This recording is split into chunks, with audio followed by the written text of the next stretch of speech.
प्यारे बच्चों, सुप्रभात। आओ हिंदी व्याकरण और हिंदी भाषा सीखें कार्यक्रम में आप सबका हार्दिक स्वागत है।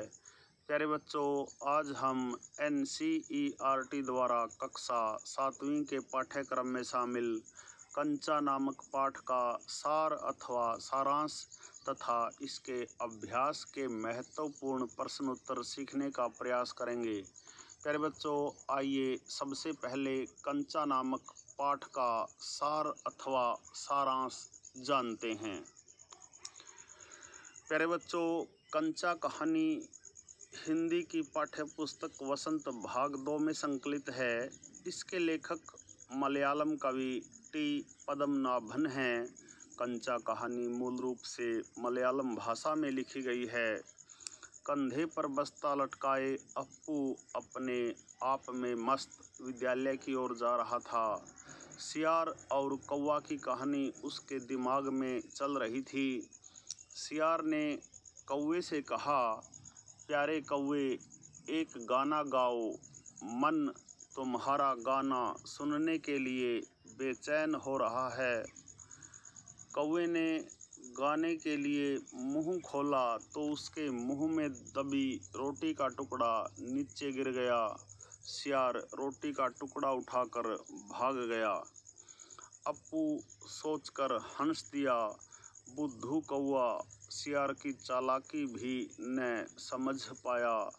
रास्ते में चलते चलते उसने एक दुकान की अलमारी में कांच के बड़े बड़े जार देखे, जिनमें चॉकलेट, पिपरमेंट और बिस्कुट थे। उसकी नज़र उन पर तो नहीं गई। वह आकर्षित हुआ उस जार से जिसमें कंचे रखे हुए थे, हरे लकीर वाले बढ़िया सफ़ेद गोल कंचे, बड़े आंवले के समान। वह कंचों की दुनिया में ही खो गया। उसे देखते देखते लगा कि जार आसमान सा बड़ा होने लगा है। वह भी उस जार के भीतर आ गया। प्यारे बच्चों, वैसे भी उसे अकेले खेलने की आदत थी, क्योंकि छोटी बहन की मृत्यु के बाद वह अकेला ही खेलता था। जब दुकानदार ने उसे आवाज़ लगाई कि लड़के, तू तो जार को नीचे ही गिरा देगा, तो वह चौंक उठा। दुकानदार ने पूछा कि क्या कंचा चाहिए, तो उसने नहीं कहा। सोचकर सिर हिला दिया। स्कूल की घंटी बजी। वह बस्ता थामे दौड़ पड़ा, क्योंकि उसे मालूम था कि देर से पहुंचने वालों को पिछले बेंच पर बैठना पड़ता है। उस दिन देर से पहुंचने के कारण वह स्वयं ही सबसे पीछे वाली बेंच पर बैठ गया। प्यारे बच्चों, पिछले बेंच पर बैठने पर भी वह सभी मित्रों को देखने लगा कि कौन कहाँ बैठा है। रामन, अन्नू, मल्लिका, उसने सबको देखा, लेकिन न जाने क्यों उसकी आंखें जॉर्ज को खोज रही थी। उसका दिमाग तो कंचों में खोया था और उसे पता था कि कंचों में जॉर्ज को कोई हरा नहीं सकता। रामन से उसे पता चला कि वह आज बीमार है, इसलिए स्कूल नहीं आया। अप्पू ने हड़बड़ी में पुस्तक खोली और जाना कि मास्टर जी रेलगाड़ी का पाठ पढ़ा रहे हैं। वे बताते जा रहे हैं कि तुम में से कई बच्चों ने रेलगाड़ी देखी होगी। इसे भाप की गाड़ी भी कहते हैं। इसमें पानी डालने के स्थान को बॉयलर कहते हैं। यह एक लोहे का बड़ा पीपा होता है। इस तरह से उन्होंने रेलगाड़ी का पाठ पढ़ाया। प्यारे बच्चों, मास्टर जी भले ही पाठ को पढ़ाते और समझाते जा रहे थे, लेकिन अप्पू न जाने कहाँ खोया था। उसे तो वही कंचे बार बार याद आ रहे थे। वह सोच रहा था कि जॉर्ज ठीक हो जाए तो उसके साथ खेलेगा। मास्टर जी उसके चेहरे से पहचान गए कि अप्पू का ध्यान पढ़ाई में नहीं है। वे उसके पास गए और पूछना चाहा कि वे क्या पढ़ा रहे हैं। वह अचानक बोल उठा, कंचा। कक्षा के बच्चे हैरान थे कि यह क्या हुआ। कंचा सुनकर मास्टर जी क्रोधित हो गए। अप्पू को मास्टर जी ने बेंच पर खड़ा कर दिया, लेकिन उसका ध्यान अभी भी कंचों में ही था। पाठ समाप्त हो गया। बच्चे पाठ से संबंधित कठिनाइयाँ मास्टर जी से पूछने लगे, लेकिन अप्पू तो इस सोच में खोया था कि कंचे खरीदे कैसे। क्या जॉर्ज को साथ ले जाने पर दुकानदार कंचे देगा? मास्टर जी ने उससे पूछा, क्या सोच रहे हो? तो उसके मुंह से निकला, पैसे। मास्टर जी ने पूछा, पैसे किसके लिए चाहिए? क्या रेलगाड़ी के लिए? वह बोला, रेलगाड़ी नहीं, कंचा। चपरासी के कक्षा में आने के कारण मास्टर जी ने उसके इस उत्तर का जवाब न दिया। प्यारे बच्चों, चपरासी ने कक्षा में मास्टर जी को एक फीस का नोटिस दिया। मास्टर जी नोटिस पढ़कर कहने लगे कि जो फीस लाए हैं वे ऑफिस में जमा करवा दें। सब बच्चों के साथ राजन के सचेत करने पर अप्पू भी फीस जमा करवाने जाने लगा। पहले तो मास्टर जी ने मना किया, परंतु बाद में जाने दिया। अप्पू ने फीस जमा न करवाई, जबकि पिताजी ने उसे 1 रुपया 50 पैसे दिए थे। उसके दिमाग में तो कंचे ही घूम रहे थे। सभी बच्चों ने फीस जमा करवा दी, लेकिन अप्पू ने फीस जमा न करवाई। जब वह घर जा रहा था तो उसकी चाल की तेजी बढ़ी। वह उसी दुकान पर आकर रुका। दुकानदार उसे देखकर हंसा और बोला, कंचा चाहिए न? उसने सिर हिला दिया। दुकानदार ने कहा, कितने कंचे चाहिए? उसने जेब से 1 रुपया 50 पैसे निकाले तो दुकानदार चौंक गया, इतने सारे पैसे।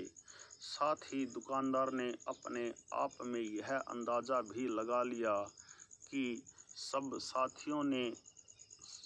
साथियों के मिलकर ले रहा होगा। दुकानदार से कंचे लेकर कागज़ की पोटली छाती से चिपकाए आगे बढ़ने लगा। प्यारे बच्चों, अप्पू अपने कंचे देखने चाहे। प्यारे बच्चों, अप्पू ने अपने कंचे देखने चाहे कि सब में लकीरें हैं या नहीं। पोटली खोलते ही सारे कंचे सड़क पर बिखर गए। वह एक एक कंचे को उठाकर एकत्रित करने लगा। हथेली भर गई। अब उसने बस्ते में रखने चाहे। अचानक ही सामने से कार आ गई। ड्राइवर को गुस्सा आ रहा था कि उसने रास्ता रोका हुआ है, लेकिन वह हंसकर ड्राइवर को भी कंचा दिखाने लगा तो ड्राइवर का गुस्सा भी उसके प्रति प्रेम में बदल गया। वह आज घर देर से पहुंचा तो माँ कुछ परेशान थी, लेकिन वह खेल खेल में माँ की आंखें बंद कर उसे कंचे दिखाने लगा। माँ ने पूछा कि इतने सारे कंचे कहाँ से लाया? तो उसने सच बताया कि पिताजी द्वारा दिए फीस के पैसों से खरीदे हैं। पहले तो माँ हैरान हुई कि उसने यह क्या किया, लेकिन वह उससे बहुत प्रेम करती थी। उसे कुछ कहना भी नहीं चाहती थी। उसके दिमाग में एक बात घूम रही थी कि कंचे किसके साथ खेलेगा। उसे अपनी मरी हुई बच्ची की याद आ गई और वह रोने लगी।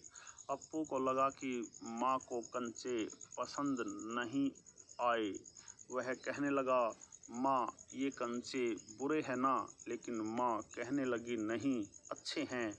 वह हंस पड़ा। माँ भी हंस पड़ी। माँ ने उसे गले लगा लिया, क्योंकि वह उसे हमेशा खुश देखना चाहती थी। इसलिए माँ ने उसे डांटा नहीं। प्यारे बच्चों, यह थे कंचा नामक कहानी के सार अथवा सारांश। आशा है आपको समझ में आया होगा। प्यारे बच्चों, किसी भी कविता, कहानी, निबंध, लेख, पाठ का सार यदि आपको समझ में आ जाता है तो आप उस कविता, कहानी, निबंध, लेख पर आधारित प्रश्न उत्तर आसानी से हल कर सकते हैं। प्यारे बच्चों, आइए अब कंचा नामक कहानी के अभ्यास के महत्वपूर्ण प्रश्न उत्तर सीखते हैं। पहला प्रश्न देखिए, कंचे जब जार से निकलकर अप्पू के मन में समा जाते हैं तब क्या होता है? प्यारे बच्चों, कंचे जब जार से निकलकर अप्पू के दिमाग में समा जाते हैं तो उसके देखते देखते जार बढ़ने लगता है। वह जार आसमान जितना बड़ा हो जाता है। इतने बड़े जार में अप्पू स्वयं को अकेला पाता है। वहाँ उसके साथ खेलने के लिए अन्य कोई लड़का नहीं है। फिर भी उसे जार में होना अच्छा लगता है। वह जार में कंचों को बिखेर कर खेलने लगा है। तभी अचानक दुकानदार की आवाज़ सुनकर उसका ध्यान टूट जाता है। उसकी नज़रों के सामने वही जार छोटा होता हुआ प्रतीत होने लगता है। प्यारे बच्चों, प्रश्न नंबर 2 देखिए। दुकानदार और ड्राइवर के सामने अप्पू की क्या स्थिति है? वे दोनों उसको देखकर पहले परेशान होते हैं, फिर हंसते हैं। कारण बताइए। प्यारे बच्चों, दुकानदार व ड्राइवर के सामने अप्पू एक छोटा बच्चा है जो अपनी ही धुन में मस्त है। दुकानदार उसे देखकर पहले बहुत परेशान होता है। वह कंचे देख तो रहा है लेकिन खरीद नहीं रहा। फिर जैसे ही अप्पू ने कंचे खरीदे तो वह हंस दिया। ऐसे ही जब अप्पू के कंचे सड़क पर बिखर जाते हैं तो तेज़ गति से आती कार का ड्राइवर यह देखकर परेशान हो जाता है कि वह दुर्घटना की परवाह किए बिना सड़क पर कंचे बीन रहा है। लेकिन जैसे ही अप्पू ड्राइवर को इशारा करके अपना कंचा दिखाता है तो वह उसकी बचपन की शरारत समझकर हंसने लगता है। इस तरह ड्राइवर को अपने बचपन की शरारतें याद आ जाती हैं। प्यारे बच्चों, प्रश्न नंबर 3 देखिए। मास्टर जी की आवाज़ अब कम ऊंची थी। वे रेलगाड़ी के बारे में बता रहे थे। मास्टर जी की आवाज़ धीमी क्यों हो गई होगी? लिखिए। प्यारे बच्चों, जब मास्टर जी ने रेलगाड़ी पाठ पढ़ाना शुरू किया तो उसकी आवाज़ ऊंची थी, अर्थात तेज़ थी, क्योंकि वे सभी बच्चों का ध्यान अपनी ओर आकर्षित करना चाहते थे, जिससे बच्चे ध्यानपूर्वक उनकी बातों को सुनते हुए पाठ को समझ सकें। जब पाठ शुरू हो गया, बच्चे ध्यानपूर्वक उनकी बातें सुनने लगे तो उनकी आवाज़ धीमी हो गई। प्यारे बच्चों, आइए कंचा कहानी से आगे के कुछ प्रश्न भी जान लेते हैं।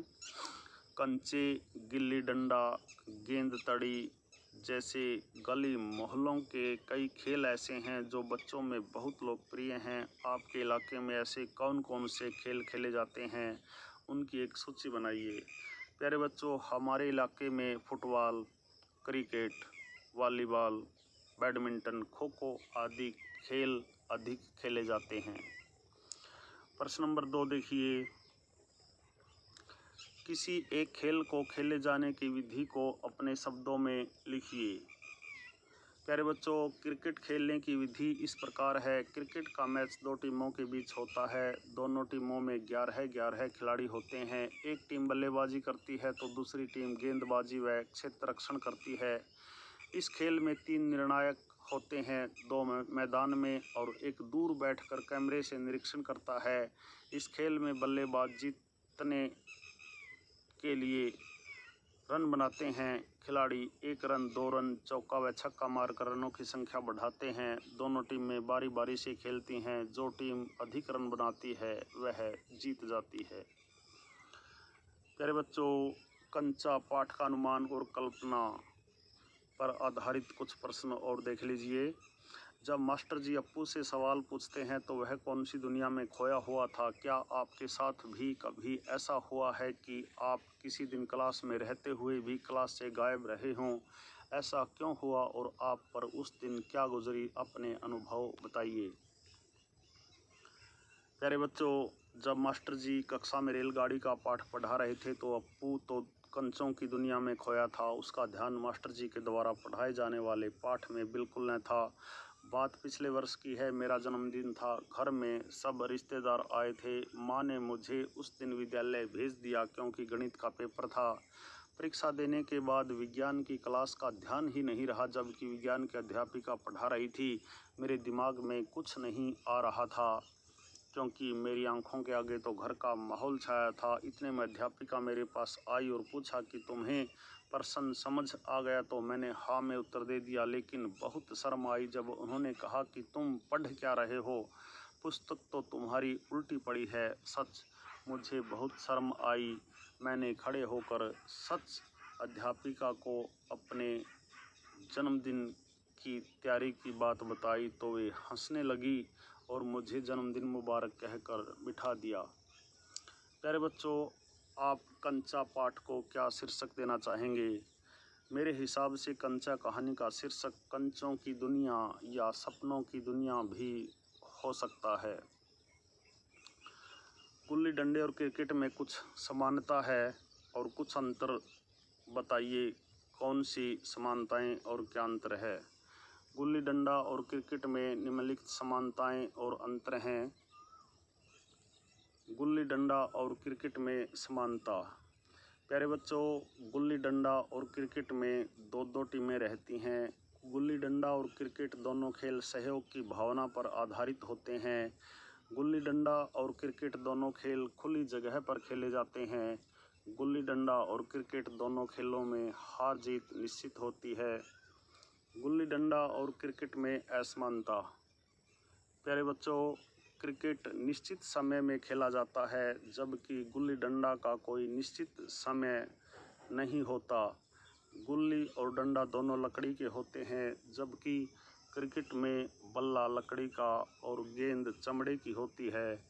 क्रिकेट के निर्णायक अंपायर होते हैं, जबकि गुल्ली डंडा के निर्णायक खिलाड़ी स्वयं होते हैं। गुल्ली डंडा में खिलाड़ियों की कोई निश्चित संख्या नहीं होती, जबकि क्रिकेट में खिलाड़ियों की संख्या निश्चित होती है। प्यारे बच्चों, आइए कहानी पर आधारित भाषा की बात भी जान लेते हैं। नीचे दिए गए वाक्यों में रेखांकित मुहावरे किन भावों को प्रकट करते हैं? इन भावों से जुड़े दो दो मुहावरे और बताइए तथा उनके वाक्य में प्रयोग कीजिए। माँ ने दांतों तले उंगली दबाई। 2. सारी कक्षा सांस रोके हुए उसी तरह देख रही है। प्यारे बच्चों, पहला मुहावरा देखिए, दांतों तले उंगली दबाना। मुहावरे से संबंधित और दो मुहावरे इस प्रकार हो सकते हैं। दांतों तले उंगली दबाना मुहावरे का अर्थ आश्चर्य प्रकट करना होता है। मुंह खुला का खुला रहना। तूफान की तीव्र गति को देखकर मेरा मुंह खुला का खुला रह गया। हक्का बक्का होना। राम एक चोर बन गया है, यह सुनकर सभी हक्के बक्के रह गए। सांस रोके हुए मुहावरे से संबंधित दो मुहावरे इस प्रकार हैं। सांस रोके हुए मुहावरे का अर्थ होता है डर जाना, प्राण सूख जाना। धमकी को देखते ही मेरे प्राण सूख गए। दम साधे खड़े होना। जब मेरी चोरी पकड़ी गई तो लोगों के सामने मैं दम साधे खड़ा रहा। प्यारे बच्चों, विशेषण कभी कभी एक से अधिक शब्दों के भी होते हैं। नीचे लिखे वाक्यों में रेखांकित हिस्से क्रमशः रकम और कंचे के बारे में बताते हैं, इसलिए वे विशेषण हैं। पहले कभी किसी ने इतनी बड़ी रकम से कुछ नहीं खरीदे। बढ़िया सफ़ेद गोल कंचे। प्यारे बच्चों, इसी प्रकार के कुछ विशेषण नीचे दिए गए हैं, उनका प्रयोग कर वाक्य बनाएं। ठंडी अंधेरी रात, ताज़ा स्वादिष्ट भोजन, खट्टी मीठी गोलियां, स्वच्छ रंगीन कपड़े। प्यारे बच्चों, उत्तर देखिए। ठंडी अंधेरी रात विशेषण को वाक्य में प्रयोग करिए। चौकीदार ठंडी अंधेरी रात में ज़ोर ज़ोर से गलियों में आवाज़ दे रहा था। प्यारे बच्चों, चौकीदार ठंडी अंधेरी रात में ज़ोर ज़ोर से गलियों में आवाज़ दे रहा था। ताज़ा स्वादिष्ट भोजन विशेषण का वाक्य में प्रयोग करिए। हमें स्वस्थ रहने के लिए हमेशा ताज़ा स्वादिष्ट भोजन ही करना चाहिए। खट्टी मीठी गोलियां विशेषण को वाक्य में प्रयोग करिए। वैद्य जी चौराहे पर खट्टी मीठी गोलियों की दवा बेच रहे थे। स्वच्छ रंगीन कपड़े विशेषण को वाक्य में प्रयोग करिए। हमें सुंदर लगने के लिए स्वच्छ रंगीन कपड़े पहनने चाहिए। प्यारे बच्चों, यह थे कंचा नामक पाठ के अभ्यास के महत्वपूर्ण प्रश्नोत्तर। आशा है आपको अवश्य ही पसंद आए होंगे। प्यारे बच्चों, कंचा नामक कहानी का सार अथवा सारांश तथा इसके अभ्यास के प्रश्न उत्तरों पर आधारित आज का यह छोटा सा वीडियो यदि आपको पसंद आए तो इस वीडियो को लाइक, कमेंट और ज़्यादा से ज़्यादा शेयर ज़रूर करें। प्यारे बच्चों, संगम टीवी हिंदी व्याकरण ज्ञान का एक दरिया है जिसमें हिंदी व्याकरण और हिंदी भाषा के पाठों का सबसे सरल और सटीक विश्लेषण किया जाता है। समय समय पर प्रेरणादायक कविताएं, कहानियाँ, प्रसंग, सामान्य ज्ञान प्रश्नावली आदि अन्य कार्यक्रम भी आपको सुनाए जाते हैं। प्यारे बच्चों, यदि आप हिंदी व्याकरण और हिंदी भाषा को सीखना चाहते हैं, अपनी प्रतियोगिता परीक्षाओं की तैयारी कर रहे हैं और हिंदी आपका माध्यम है, तो आपके अपने YouTube चैनल संगम टीवी हिंदी व्याकरण को सब्सक्राइब ज़रूर करें, क्योंकि संगम टीवी हिंदी व्याकरण पर पढ़ाए जाने वाले पाठों का सबसे सरल और सटीक विश्लेषण जैसे ही YouTube पर अपलोड हो उसका नोटिफिकेशन सबसे पहले आपके पास पहुंचे। इसलिए आप वीडियो पर दिए बेल आइकन को भी ज़रूर दबाएं। प्यारे बच्चों, खुश रहें, मस्त रहें, योगा करें, स्वस्थ रहें, आपका दिन मंगलमय हो।